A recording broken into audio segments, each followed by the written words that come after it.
Hello दोस्तों, तो आज हम लोग करने वाले हैं प्रैक्टिस सेट 7 जो कि हम लोग प्रैक्टिस सेट 6 तक कर चुके हैं। जिसमें बिहार पुलिस ड्राइवर का डेट आ चुका है जो कि दिसंबर 10 तारीख से है। तो उसके लिए हम लोग प्रैक्टिस सेट स्टार्ट किए हुए हैं। तो चलिए शुरू करते हैं। तो क्वेश्चन नंबर 1 देख लेते हैं। भारत के निम्न राज्यों में से किसे चीनी का कटोरा भी कहा जाता है? तो इसका आंसर हो जाएगा आपका 1 का ए, जो कि उत्तर प्रदेश को चीनी का कटोरा कहा जाता है। क्वेश्चन नंबर 2 देख लेते हैं। भारतीय वन अनुसंधान अनुसंधान संस्थान स्थित है? तो इसका आंसर हो जाएगा 2 का डी, जो कि देहरादून में स्थित है। और भारतीय वन अनुसंधान संस्थान देहरादून में स्थित है। इसकी स्थापना वर्ष 1906 में की गई थी। यह भारत का सबसे बड़ा वन आधारित प्रशिक्षण संस्थान है। क्वेश्चन नंबर 3 का देख लेते हैं। यूनेस्को का मुख्यालय कहाँ है? तो इसका यूनेस्को का मुख्यालय बी में है। ऑप्शन जो कि बी। यूनेस्को का मुख्यालय पेरिस, फ्रांस में स्थित है। यूनेस्को संयुक्त राष्ट्र का एक घटक निकाय है। इसकी स्थापना का उद्देश्य शिक्षा, प्रकृति तथा समाज विज्ञान, संस्कृति तथा संचार के माध्यम से अंतर्राष्ट्रीय शांति को बढ़ावा देना है। क्वेश्चन नंबर 4 को देख लेते हैं। 1936 जो कि 1936 में अखिल भारतीय किसान सभा जो कि AIKM AIKS की स्थापना बिहार में किसके नेतृत्व में हुई थी? तो इसका आंसर हो जाएगा 4 का सी। जो 1936 में अखिल भारतीय किसान सभा की स्थापना स्वामी सहजानंद सरस्वती के नेतृत्व में हुई थी। यह इसके प्रथम अध्यक्ष भी थे। इसे सत्र एवं NG रंगा के नाम से को इसका सचिव चुना गया। Question number 5। हिस्टोरिका नामक प्रसिद्ध रचना किसकी है? तो इसका आंसर हो जाएगा हेरोडोटस, जो कि ऑप्शन सी में है। और आपका हिस्टोरिका का लेखक हेरोडोटस है। इन्हें इतिहास का पिता भी कहा जाता है। हेरोडोटस यूनानी रोमन लेखक थे। और हिस्टोरिका में 5वीं शताब्दी ईसा पूर्व में भारत फारस जो कि ईरान के संबंध में का वर्णन है। और इसका आप और भी अन्य देख लेते हैं, जो कि अन्य लेखक और उनका पुस्तक देख लेते हैं। जैसे टॉलमी टॉलमी कौन सा किसने लिखा था? नहीं, सॉरी, टॉलमी लेखक कौन सा पुस्तक लिखा था? तो इसका आंसर हो जाएगा भारत का भूगोल। प्लिनी ने लिखा था नेचुरल हिस्ट्री। मैगस्थनीज ने लिखा था इंडिका। थॉमस रो ने लिखा था embassy of Thomas Roe to India. इसमें और इसका और भी है क्या? तो नहीं। और क्वेश्चन नंबर 6 देख लेते हैं। बिहार के किस क्षेत्र में बाढ़ का प्रकोप अधिक होता है? तो क्वेश्चन नंबर 6 का आंसर हो जाएगा ए, जो कि बिहार राज्य के उत्तरी हिस्सा अर्थात उत्तर बिहार में बाढ़ का सर्वाधिक प्रकोप दिखा जा सकता है। और जो कि कोसी, गंडक, महानदी तथा आदि नदियों द्वारा व्यापक पैमाने में बाढ़ की स्थिति निर्मित हो जाती है। यही कारण है कि कोसी नदी को बिहार का शोक भी कहा जाता है। क्वेश्चन नंबर 7 देख लेते हैं। बिहार के कितने प्रतिशत भूभाग प्रति सघन वन है? तो इसका आंसर हो जाएगा 7 का सी, जो कि आपका यहाँ पे 0.35% होगा। और क्वेश्चन नंबर 8 देख लेते हैं। भारत में बिहार का किसके उत्पादन में विशिष्टीकरण है वह है? तो इसका आंसर हो जाएगा 8 का सी, जो कि आपका लीची होगा, जो कि मुजफ्फरपुर में मिलता है। और इसका और अन्य फैक्ट देख लेते हैं। बिहार में भारत का सर्वाधिक लीची उत्पादन होता है। मुजफ्फरपुर जिला राज्य के सर्वाधिक लीची का उत्पादन करता है। इसे शाही लीची की राजधानी भी कहा जाता है। तथा यहाँ उत्पादित लीची को शाही लीची का ब्रांड से भी निर्यात किया जाता है। क्वेश्चन नंबर 9 देख लेते हैं। हल्दी पौधे की किस भाग में प्राप्त की जाती है? तो इसका आंसर हो जाएगा बी, जो कि तना में आपका हल्दी मिलता है। तो हल्दी पौधे को तने से प्राप्त किया जाता है। कुछ तनों के रूपांतरण और उनके उदाहरण निम्नलिखित है। जैसे प्रकंद प्रकंद मतलब अदरक, केला, फर्न, हल्दी, ये सब मतलब प्रकंद का है। और तनाकंद जो कि आलू, सलकंद जो कि प्याज, लहसुन। Question number 10।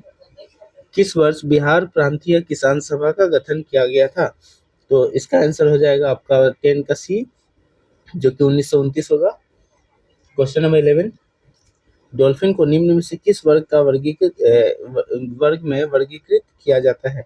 तो इसका आंसर हो जाएगा आपका बी, जो कि स्तनधारी होगा। Question number 12। ब्रह्मांड में सर्वाधिक पाए जाने वाले तत्व कौन सा है? तो इसका आंसर हो जाएगा आपका ए, जो कि 12 का ए हो जाएगा, जो कि ब्रह्मांड में सबसे ज्यादा हाइड्रोजन पाया जाता है। और आपका यहाँ पे ब्रह्मांड में सबसे अधिक हाइड्रोजन पाया जाता है। और इसमें जबकि पृथ्वी के भू प्रॉपर्टी में सर्वाधिक मात्रा का ऑक्सीजन एवं सिलिकॉन पाए जाते हैं। समुद्र में हाइड्रोजन व ऑक्सीजन प्रचुर मात्रा में पाए जाते हैं। क्वेश्चन नंबर 13 का 6 सी 14 तथा एन से 7 एन तथा 14 उदाहरण है, तो इसका 13 का आंसर हो जाएगा बी, जो कि आपका यहाँ पे संभारिक है। तो क्वेश्चन नंबर 14 देख लेते हैं। भारी जल का अनुभार है, तो इसका आंसर हो जाएगा ए, जो कि भारी जल का अनुभार 20 होता है। भारी जल में 99% से अधिक अणु D2O, जो कि ड्यूटेरियम कहते हैं, इसका घनत्व 1.1044 सामान्य जल 1 से अधिक होता है। ड्यूटेरियम 1H², जो कि हाइड्रोजन का समस्थानिक होता है। अतः भारी जल का आवरणिक आपका 16 ऑक्सीजन के लिए 2 × 2 और 2 ड्यूटेरियम के लिए 20 किया जाता है।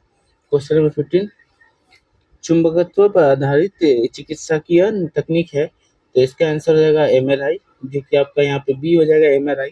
तो क्वेश्चन नंबर 16, अवस्रव्य तिरंगों का आवृत्ति होती है, तो इसका आंसर हो जाएगा आपका जो अवस्रव्य मतलब जिसको सुन नहीं सकते आप लोग, तो इसका 40 हर्ट्ज से अधिक हम लोग नहीं सकते, मतलब आपका इंसान 40 हर्ट्ज से अधिक हर्ट्ज को नहीं सुन सकता। तो क्वेश्चन नंबर 17 का वर्षा की बूंदे गोल होने का कारण क्या है, तो 17 का आंसर हो जाएगा बी, जो कि आपका यहाँ पे जल का पृष्ठ तनाव, जो कि सरफेस टेंशन भी बोलते हैं। तो किसी भी द्रव पर सतह पर एक तनाव बल कार्य करता है, जिसके कारण द्रव की पृष्ठ जो कि द्रव की पृष्ठीय सतह तनी हुई है झिल्ली की भांति व्यवहार करती है, जिसे द्रव का पृष्ठ तनाव कहते हैं। और इस तनाव बल के कारण द्रव की सतहों का क्षेत्रफल कम हो जाता है। अतः जब वर्षा की बूंदें बादलों से गिरती है, तो जल कमजोर और हाइड्रोजन बॉन्ड के कारण पानी को अणुओं को एक साथ चिपकाती है, जिसकी फलस्वरूप वर्षा की बूंदें गोल आकार ले लेती है। क्वेश्चन नंबर 18, विद्युत शक्ति का मात्रक क्या है, तो इसका 18 का आंसर हो जाएगा ए, जो कि वाट होता है। आपका यहाँ पे किसी विद्युत परिपथ का ऊर्जा क्षय होने का दर को विद्युत शक्ति कहते हैं, और इसका एसआई हो जाएगा वाट। क्वेश्चन नंबर 19, निम्न में से केंद्र सरकार की कौन सी योजना भारत के मुख्य शहरों का विकास से संबंधित है, तो क्वेश्चन नंबर 19 का आंसर हो जाएगा डी, जो कि आपका है AMRUT, जो कि 25 जून 2015 को भारत के प्रधानमंत्री नरेंद्र मोदी ने शहरों के विकास के लिए अमृत, जो कि AMRUT इसमें स्टार्ट किया था। इसका इसका जो ये फुल फॉर्म होगा, Atal mission for rejuvenation and urban बोल के इसका फुल फॉर्म है। और स्मार्ट सिटी तथा आपका यहाँ पे सभी के लिए आपको यहाँ पे मकान शहरी कार्यक्रम की शुरुआत की इस योजना में लाभ था। क्वेश्चन नंबर 20, यदि भारत में विदेशी मुद्रा की मांग बढ़ जाती है, तो भारतीय मुद्रा रुपए का, तो इसका आंसर हो जाएगा आपका 20 का आंसर ए हो जाएगा, जो कि आपका अमूल्य हो जाता है, मतलब भारतीय मात्रा का वैल्यू, मतलब भारतीय रुपए का वैल्यू कम हो जाता है। जैसे कि यहाँ पे जब भारत में आपका यहाँ पे मुद्रा का मूल्यह्रास या अवमूल्यन का आशय स्थिति अस्थायी विनिमय है और प्रणाली मुद्रा के मूल्य गिरावट है। क्वेश्चन नंबर 21, वर्ष 2011 की जनगणना के अनुसार भारत का दूसरा सर्वाधिक जनसंख्या वाला शहर है, तो इसका आंसर हो जाएगा आपका 21 का ए, जो कि आपका दिल्ली हो जाएगा, जिसकी संख्या 1.67 करोड़ तथा जनसंख्या घनत्व 11,320 व्यक्ति प्रतिगत किलोमीटर है, प्रति वर्ग किलोमीटर है, जो कि देश में सबसे ज्यादा है। और जबकि सर्वाधिक जनसंख्या वाला शहर मुंबई है, जिसकी जनसंख्या लगभग 1.84 करोड़ है।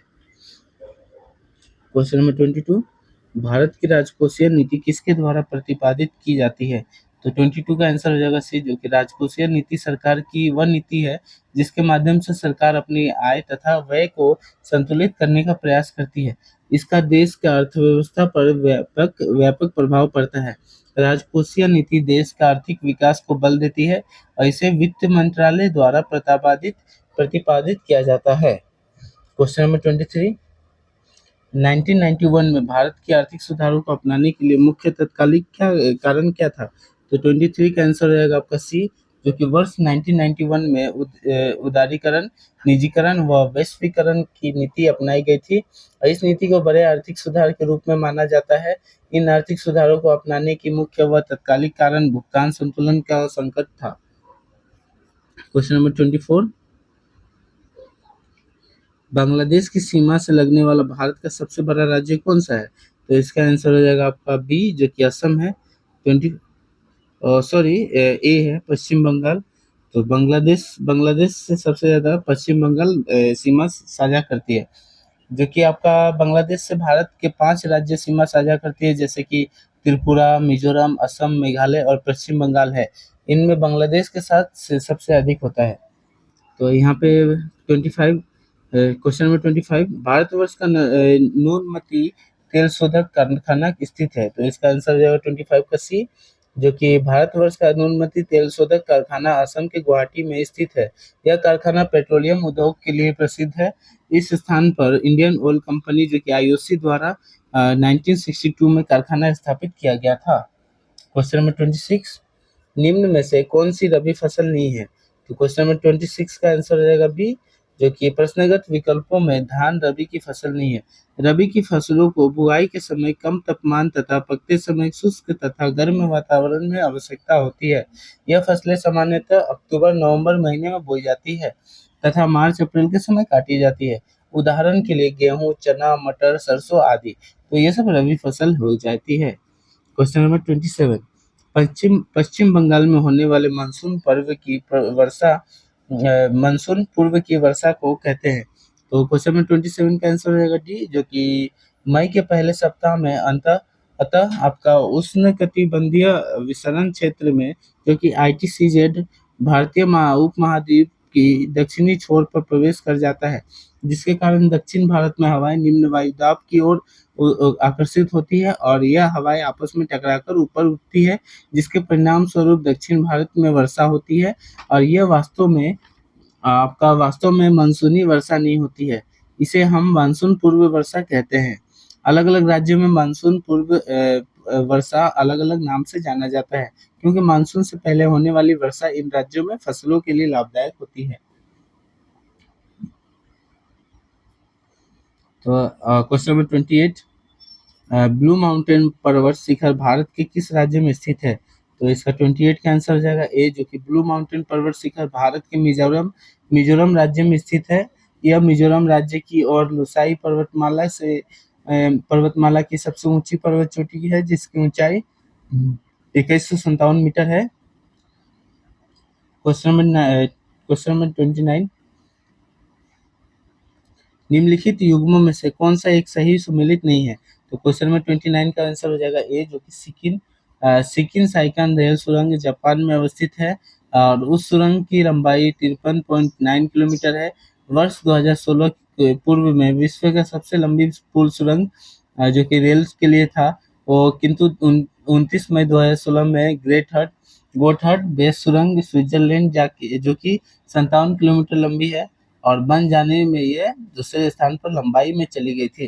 तो इसका आंसर हो जाएगा ए, जो कि साइकिल रेल सुरंग चीन। तो क्वेश्चन नंबर 30,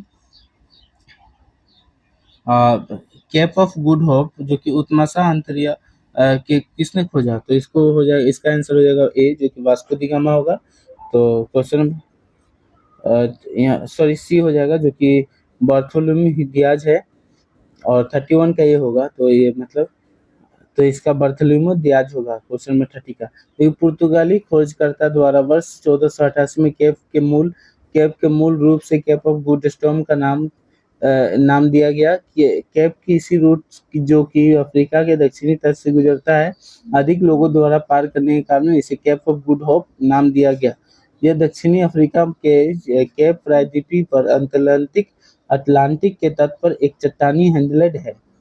क्वेश्चन नंबर 31, 7 पहाड़ियों का शहर किसे कहते हैं? तो इसे रोम को कहते हैं, जो कि क्वेश्चन नंबर 31 का आंसर हो जाएगा ए, जो कि रोम को 7 पहाड़ियों, और यह प्रायद्वीपीय इटली के मध्य में पश्चिमी तट पर टाइबर नदी के किनारे है। नदी के मुहाने से 17 मील उत्तर पूर्व की स्थित है। इसे पोप का शहर, रक्त वर्ण महिला, प्राचीन विश्व साम्राज्ञी और इंटरनल सिटी के उपनामों से भी जाना जाता है। क्वेश्चन नंबर 32, कब बिहार पहली बार ब्रिटिश शासित भारत का तहत बंगाल प्रेसिडेंसी से अलग हुआ? तो इसका आंसर हो जाएगा 1912, जो कि आपका यहाँ पे तो इसका 22 मार्च 1912 ईस्वी में बिहार पहली बार ब्रिटिश शासित भारत से तहत बंगाल प्रेसिडेंसी से अलग हुआ। बिहार उड़ीसा ब्रिटिश भारत के एक प्रांत था। 18वीं और 19वीं सदी में अंग्रेजों ने इस क्षेत्र पर विजय प्राप्ति की थी तथा भारत के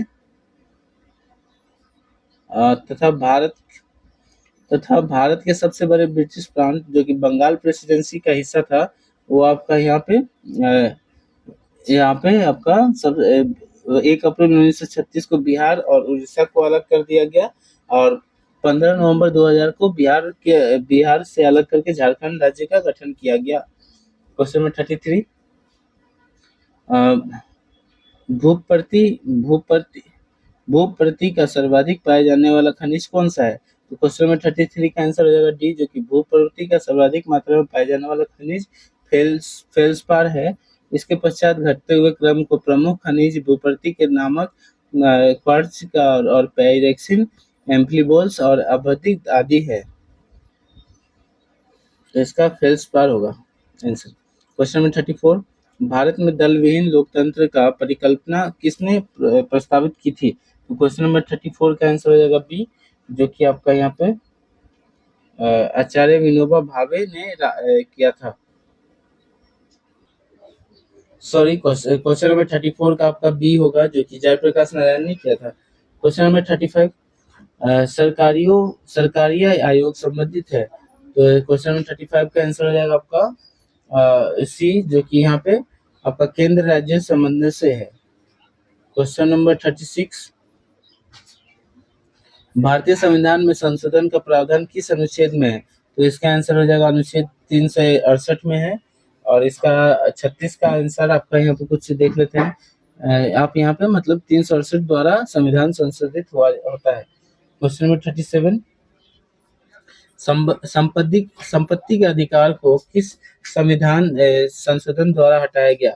तो संपत्ति का अधिकार को यहाँ पे आंसर आपका सी हो जाएगा, जो कि 44वें संशोधन से हटाया गया था। क्वेश्चन नंबर 38, वंदे मातरम को अंग्रेजी में अनुवाद किसने किया? तो क्वेश्चन नंबर 38 का आंसर हो जाएगा सी, जो कि अरविंदो घोष ने किया था। क्वेश्चन नंबर 39, पंचायतों, नगर निगमों में नगर पालिकाओं और चुनाव हेतु संबंध क्षेत्रों में छोटे छोटे निर्वाचन क्षेत्रों में विभाजित किया जाता है, जो कहलाता है आपका यहाँ पे इसका 39 का आंसर हो जाएगा बी, जो कि वार्ड कहलाता है।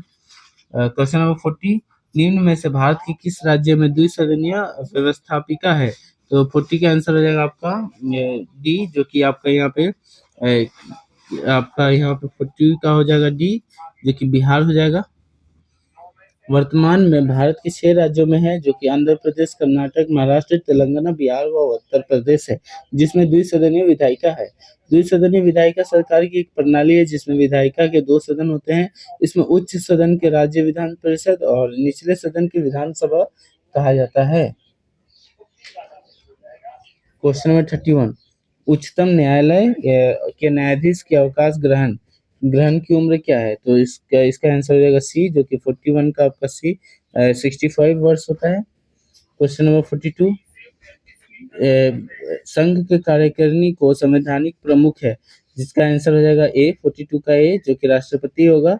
भारतीय संविधान अनुच्छेद 52 के राष्ट्रपति उल्लेख है।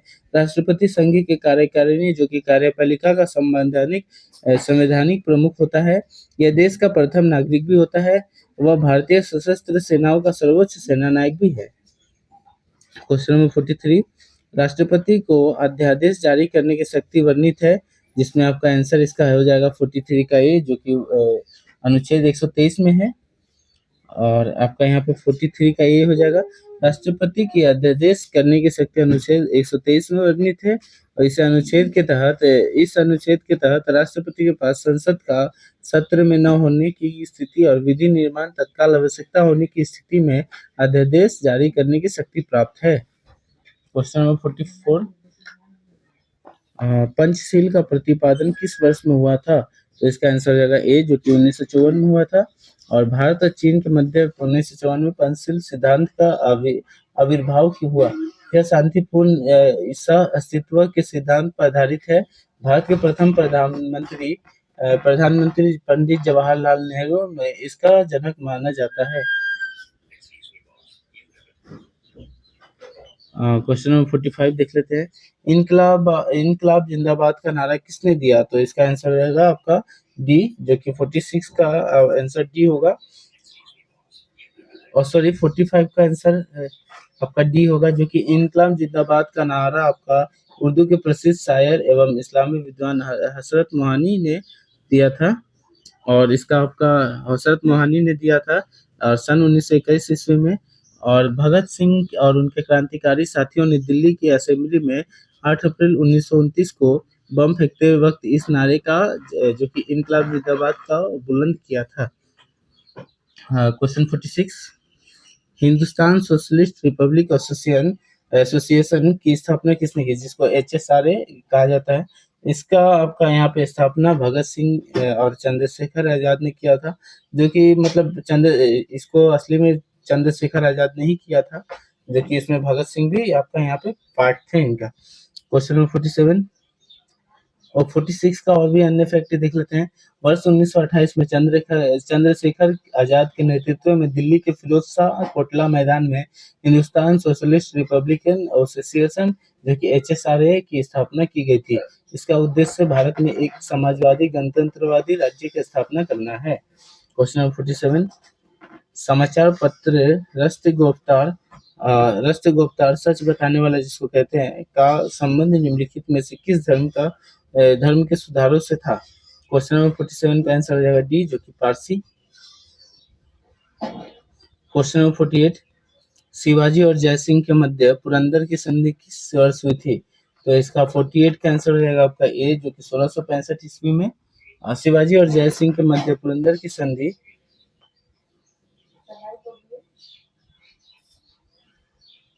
संधि आपका। क्वेश्चन नंबर 49, जौनपुर शहर की स्थापना किसने की थी। तो इसका आंसर हो जाएगा 49 का बी, जो कि आपका फिरोज शाह तुगलक ने जौनपुर शहर की स्थापना की थी। और इसका मतलब आपका यहाँ पे जौनपुर शहर की स्थापना 14वीं शताब्दी में फिरोज शाह तुगलक ने अपने चचेरे भाई मोहम्मद बिन तुगलक, जो कि जौन खां के नाम से भी जाना जाता है, और उसके मतलब नाम पर मतलब जौन था, जो कि उनके नाम पर किए थे जौनपुर, जो कि यह गोमती नदी के तट पर स्थित है। इसे पूर्व का सिराज भी कहा जाता है। क्वेश्चन नंबर 50, गुरु नानक का जन्म कहाँ हुआ था। तो इसका आंसर हो जाएगा आपका अमृतसर। 50, जो कि 50 का आंसर सी हो जाएगा, तलवंडी, जो कि 50 का आंसर सी होगा, तलवंडी। क्वेश्चन नंबर 51, मुगल वंश का स्थापना भारत में हुई। तो इसका आंसर हो जाएगा 1526, जो कि आंसर बी में होगा। और इसका 51 का और भी कुछ फैक्ट देख लेते हैं। 21 अप्रैल 1526 ईस्वी में फरगना के बाबर और दिल्ली के सुल्तान इब्राहिम लोदी की सेना के बीच पानीपत के मैदान में युद्ध हुआ। इस युद्ध को पानीपत का प्रथम युद्ध भी कहा जाता है। इस युद्ध में इब्राहिम लोदी मारा गया और बाबर ने भारत में मुगल वंश का स्थापना किया। और मुगल वंश का संस्थापक बाबर का शासनकाल 1526 ईस्वी से 1530 ईस्वी तक रहा। इसका पूरा नाम जहीरुद्दीन मोहम्मद बाबर था। क्वेश्चन नंबर 52, मार्को पोलो किस देश का वासी था। क्वेश्चन नंबर 52 का आंसर हो जाएगा डी, जो कि इटली का वासी था। मार्को पोलो इटली देश का निवासी था। इसका जन्म 1254 ईस्वी में इटली के वेनिस में हुआ था, और यह इटली का एक यात्री तथा व्यापारी था। इसने 1292 में आपका यहाँ पे पांड्य राज्य की यात्रा की थी। और क्वेश्चन नंबर 53, कुतुब मीनार के प्रवेश द्वार जाना जाता है। तो इसका आंसर हो जाएगा 53 का सी, जो कि अलाई दरवाजा। और इसका मतलब अलाई दरवाजा जाना जाता है। कुतुब मीनार के प्रवेश द्वार को अलाई दरवाजा कहा जाता है। यह कुतुब मीनार परिसर के कुबतुल इस्लाम मस्जिद के दक्षिणी ओर का मुख्य द्वार है। इसे दिल्ली का सुल्तान अलाउद्दीन खिलजी द्वारा 1311 में ईस्वी में बनाया गया था। और इसे प्रवेश द्वार को लाल बलुआ पत्थर से बनाया गया था। कल्हन द्वारा रचित राजंतरिणी है।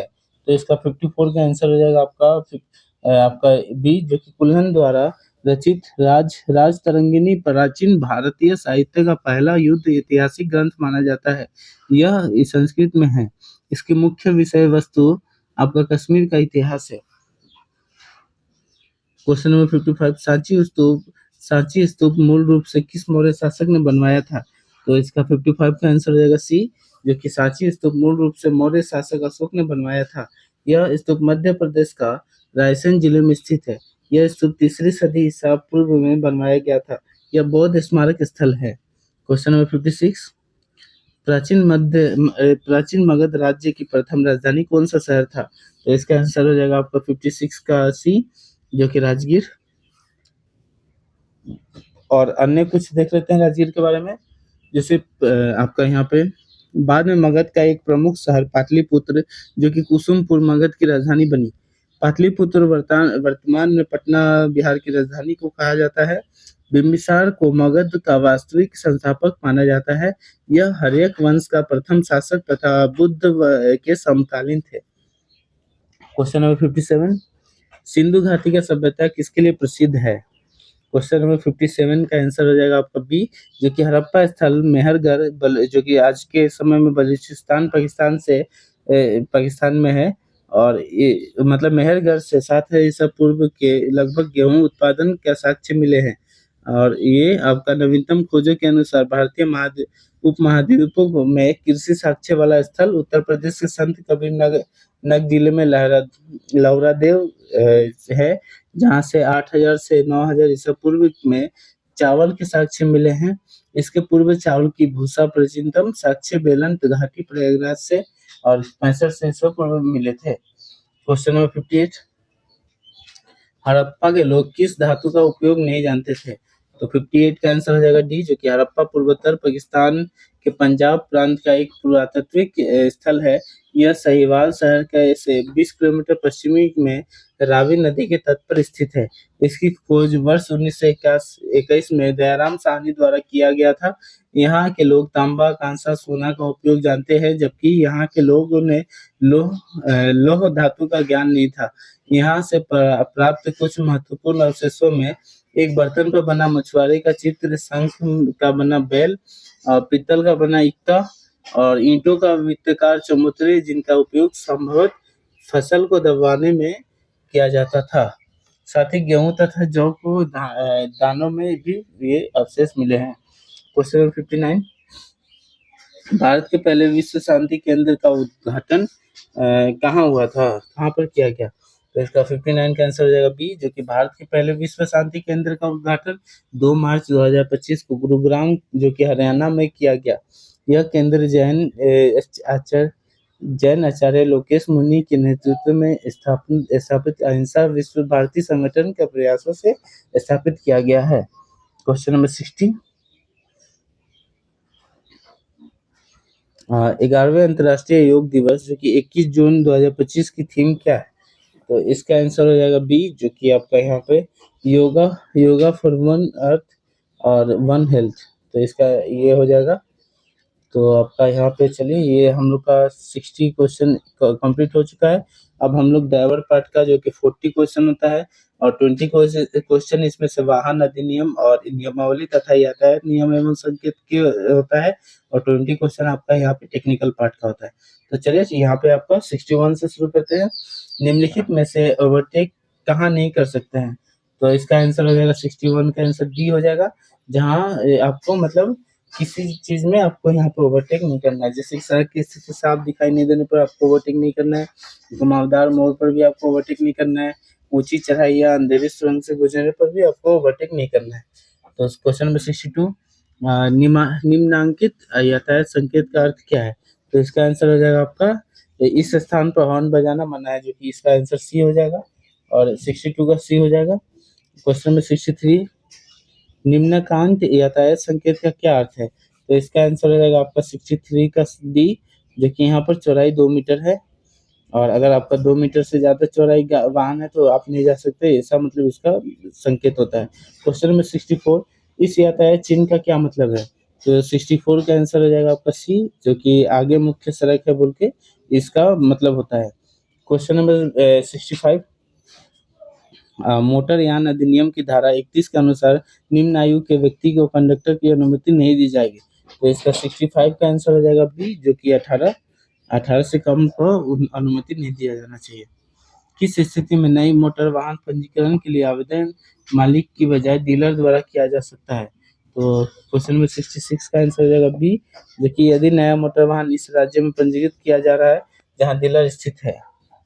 क्वेश्चन नंबर 67, सड़क पर जेब्रा क्रॉसिंग का निशान क्या दर्शाता है? तो यहाँ पे इसका आंसर हो जाएगा बी, जो कि पैदल यात्री के सड़क पार करने का रास्ता होता है। तो 67 का आंसर हो जाएगा बी। तो यहाँ पे 68 देख लेते हैं। एक कंडक्टर का लाइसेंस जारी होने की तारीख से कितनी अवधि के लिए प्रभावी रहता है? तो क्वेश्चन नंबर 68 का आंसर हो जाएगा बी, जो कि आपका यहाँ पे 3 वर्ष तक रहता है। 3 वर्ष के बाद आपको फिर से करना होगा। क्वेश्चन नंबर 69, एक कार चालक रात में एक सुनसान सड़क पर गाड़ी चला रहा है। उसे सामने से आ रहे वाहन को देखकर अपनी हेडलाइटर का दीपर पर कब करना चाहिए? तो इसका आंसर हो जाएगा 69 का बी, जो कि आपका यहाँ पे जब वाहन लगभग 200 मीटर दूर हो ताकि सामने वाले चालक को चौकाचौंध ना हो। तो क्वेश्चन नंबर 70, ड्राइविंग लाइसेंस के नवीनीकरण जो कि रिन्यूअल के लिए आवेदन उसकी वैधता विधि समाप्त होने के कितने दिन पहले या बाद तक किया जा सकता है? तो यहाँ पे इसका 70 का आंसर हो जाएगा ए, जो कि 30 दिन पहले या बाद में कर सकते हैं। क्वेश्चन नंबर 71, यदि किसी वाहन में कोई महत्वपूर्ण बदलाव जो कि मॉडिफिकेशन किया जाता है तो उसकी सूचना पंजीकरण पदाधिकारी को कितने दिनों के भीतर देनी होती है? तो किस 71 का आंसर हो जाएगा बी, जो कि 14 दिन के अंदर देनी होती है आपको सूचना। केंद्रीय मोटर वाहन नियम 1989 के किस नियम में ब्रेक्स के संबंध में विशिष्ट आवश्यकताएं निर्धारित की गई है? तो 72 का आंसर हो जाएगा डी, जो कि आपका यहाँ पे नियम 96 यहाँ पे इसमें ब्रेक्स का दिया हुआ है। क्वेश्चन नंबर 73, एक निजी सेवा वाहन जो कि प्राइवेट सर्विस व्हीकल के लिए परमिट किस फॉर्म में जारी किया जाता है? तो क्वेश्चन नंबर 73 का आंसर हो जाएगा बी, जो कि आपका यहाँ पे form 747। Question number 74, question number 74, motor वाहन संशोधन अधिनियम 2019 के तहत सड़क सुरक्षा को बढ़ावा देने के लिए किस संस्था के इस गठन का प्रावधान किया गया है?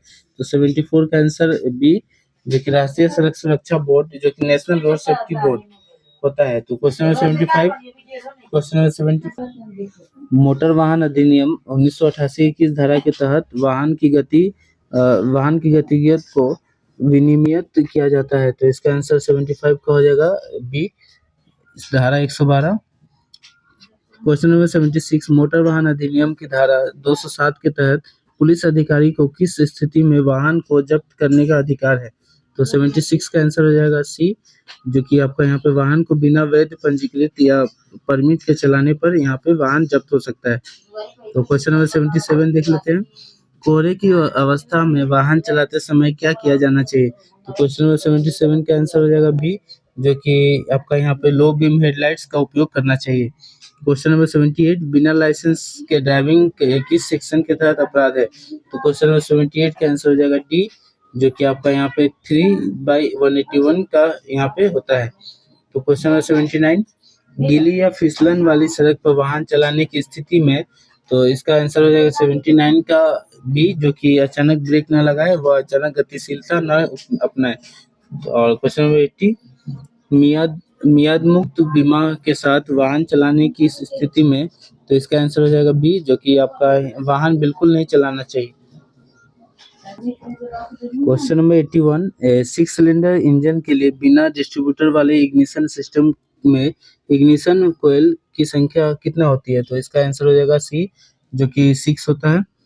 क्वेश्चन नंबर 82, व्हीकल में क्लस्टर कोण लगभग कितना होता है? तो इसका आंसर हो जाएगा 82 का आंसर ए हो जाएगा, जो कि व्हीकल में क्लस्टर कोण 2 डिग्री से 8 डिग्री तक होता है। क्लस्टर कोण वाहन को साइड से देखने की कैंपिंग और स्टीयरिंग अक्ष है। इसकी धुरी और पहिए धुरी के बीच में कोण बनता है और उसे क्लस्टर कोण कहते हैं।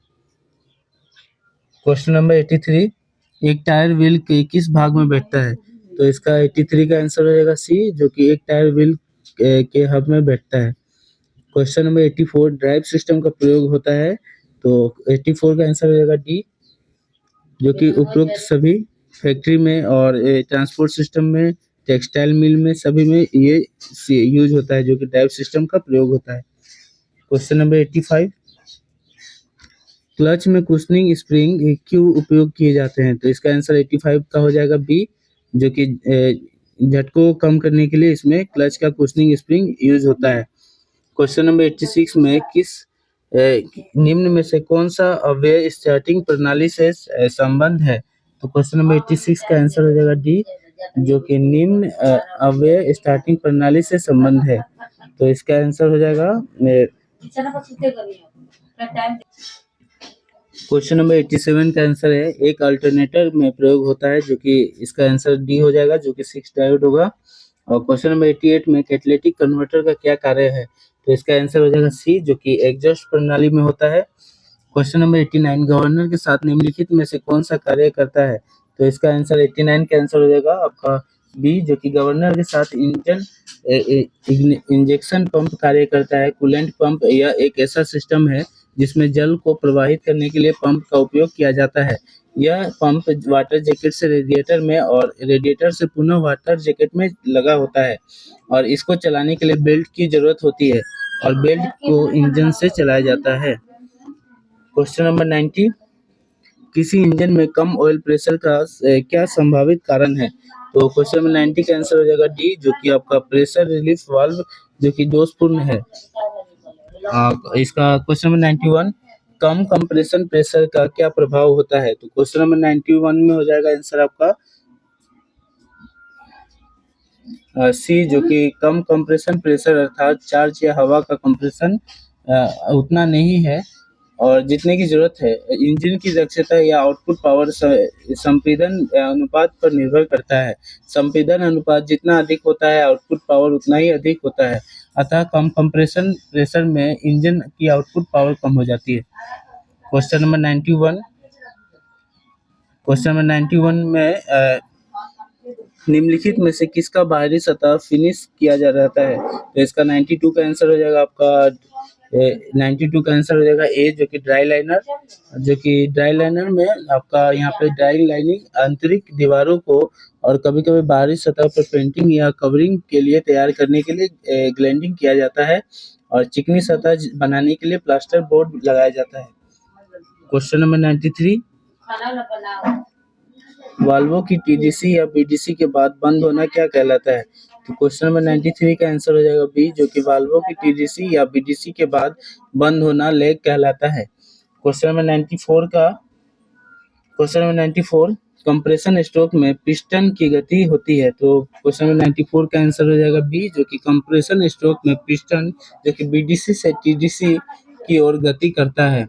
और यहाँ पे टीडीसी का पूर्ण रूप टॉप डेड सेंटर व बीडीसी का पूर्ण रूप बॉटम डेड सेंटर होता है। टीडीसी में सिलेंडर का शीर्ष पर पिस्टन की स्थिति होती है, जहां पिस्टन की गति टीडीसी से बीडीसी की ओर हो जाती है। क्वेश्चन नंबर 95 डीजल नॉक होता है, तो क्वेश्चन नंबर 95 का आंसर हो जाएगा सी, जो कि डीजल जलने के समय तेज आवाज होना डीजल नॉक कहलाता है। क्वेश्चन नंबर 96 सुपर चार्जिंग के बारे में निम्नलिखित में से कौन सा कथन सही नहीं है, तो क्वेश्चन नंबर 96 का आंसर हो जाएगा आपका डी, जो कि किसी इंजन में सुपर चार्जिंग करने के निम्न लाभ प्राप्त होते हैं। यह एयर इनटेक की मात्रा बढ़ाती है, यह अधिक पावर विकसित करने में सहायक होती है, यह हवा का दाब को वायुमंडलीय दाब से बढ़ाकर सिलेंडर में भेजता है। और क्वेश्चन नंबर 97 जो कि रेडिएटर में तांबे व पीतल की पतली पाइपें लगाई जाती है। 97 क्योंकि इसमें आपका ऊष्मा स्थानांतरण जल्दी होता है।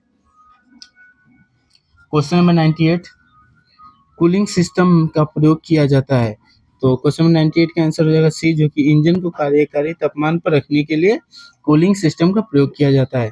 क्वेश्चन नंबर 99 इनमें से कौन सा इंटरनल कंबशन इंजन का प्रकार है, तो इसका 99 का आंसर हो जाएगा आपका यहाँ पे सी, जो कि आप यहाँ पे डीजल इंजन।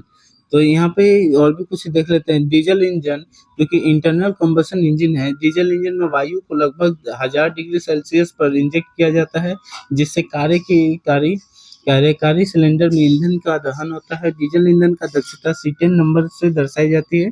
डीजल का सीटेन नंबर 30 से 50 के बीच होता है। क्वेश्चन नंबर 100 जो कि लास्ट है प्रैक्टिस सेट 7 का, और इसका 100 नंबर देख लेते हैं हम लोग। मल्टी सिलेंडर कंप्रेसर में पिस्टनों की संख्या होती है, तो इसका आंसर हो जाएगा सी, जो कि आपका 2 से अधिक होता है। तो आशा करता हूँ आपको ये भी समझ में आ गया होगा। तो वीडियो को लाइक करें, चैनल को सब्सक्राइब करें, फिर मिलते हैं अगली वीडियो में। जय हिंद।